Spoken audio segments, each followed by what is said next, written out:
एक जंगल में एक हाथी रहता था। उसी जंगल में छोटे छोटे बिल बनाकर चींटियां भी रहती थी। वह चींटियों से बहुत नफरत करता था, उनसे बहुत ज़्यादा चिढ़ता था। अक्सर वह हाथी उन चींटियों का अपमान करता रहता। कभी कभी जब जंगल में किसी भी तरह के भोजन का आयोजन होता तो हाथी वहां आई चींटियों से बहुत ज़्यादा चिढ़ता। जब कभी कोई चींटी उसके सामने से निकलती वह उसे अपने पैरों से कुचल देता था।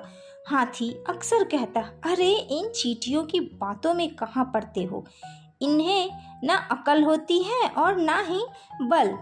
एक बार चींटियों ने जंगल में कुछ व्यक्तियों को एक बड़ा सा गड्ढा खोदते देखा। वह ये देखकर डर गईं। उन्होंने देखा कि गड्ढा काफी ज्यादा गहरा है और उसे लोगों ने घास फूस और बांस की टहनियों से एकदम ढककर जमीन के बराबर कर दिया है, जिससे पता नहीं चल रहा था कि वहाँ कोई गड्ढा है। और फिर वे सभी आपस में हाथी को पकड़ने की बात करने लगे।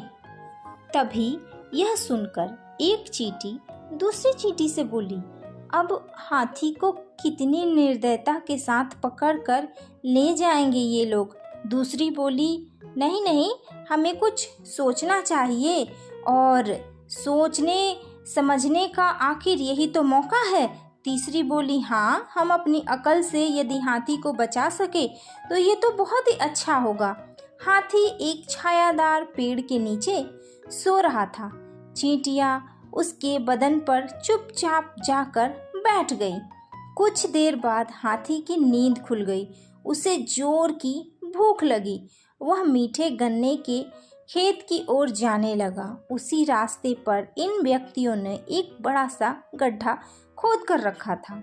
चींटियों ने देखा कि गड्ढा आने वाला है।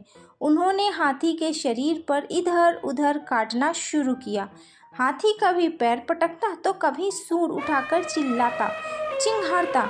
हाथी को गड्ढे की तरफ जाता देखकर चींटियों ने उसे और जोर से काटना शुरू कर दिया, जिससे वह तिलमिला उठा और उसने जो रास्ता पकड़ा था उस रास्ते को छोड़ दूसरे रास्ते को अपना लिया, क्योंकि वह चींटियों के काटने से पूरी तरह से बेचैन था और दूसरे रास्ते पर दौड़ने लगा। पेड़ पर बैठे शिकारी यह सब कुछ देख रहे थे। वह हाथी को पकड़ने के लिए पेड़ से जैसे कूदे, परंतु वह यह भूल गए थे कि नीचे उन्होंने हाथी को पकड़ने के लिए गड्ढा बनाया है और वह सब के सब उसी गड्ढे में गिर गए। जब सभी शिकारी गड्ढे में गिरे तो सब जोर जोर से चिल्ला पड़े। तभी हाथी ने मुड़कर देखा कि अरे यह क्या, यहाँ तो कितने सारे लोग गड्ढे में गिर गए हैं। यदि मेरे शरीर में अभी खुजली न होती तो शायद मैं भी इस गड्ढे में अभी गिर जाता।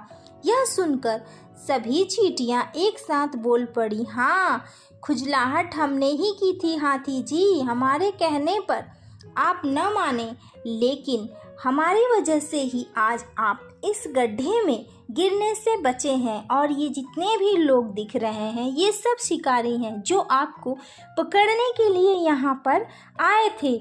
हाथी ने चींटियों से जब यह बात सुनी उसे बड़ा अफसोस हुआ कि वह जिन चींटियों का हमेशा अपमान करता था आज उन्होंने ही उसे बचाया है।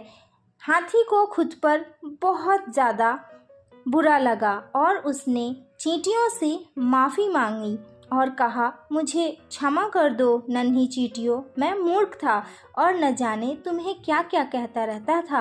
अपने ताकत के नशे में मैं भूल गया था, पर तुम सभी चींटियाँ समझदारी के मामले में जंगल के सभी जानवरों से बहुत आगे हो। इस कहानी से हमें यही सीख मिलती है कि हमें कभी भी अपनी ताकत पर घमंड नहीं करना चाहिए और किसी भी जीव जंतु को छोटा या कमज़ोर नहीं समझना चाहिए।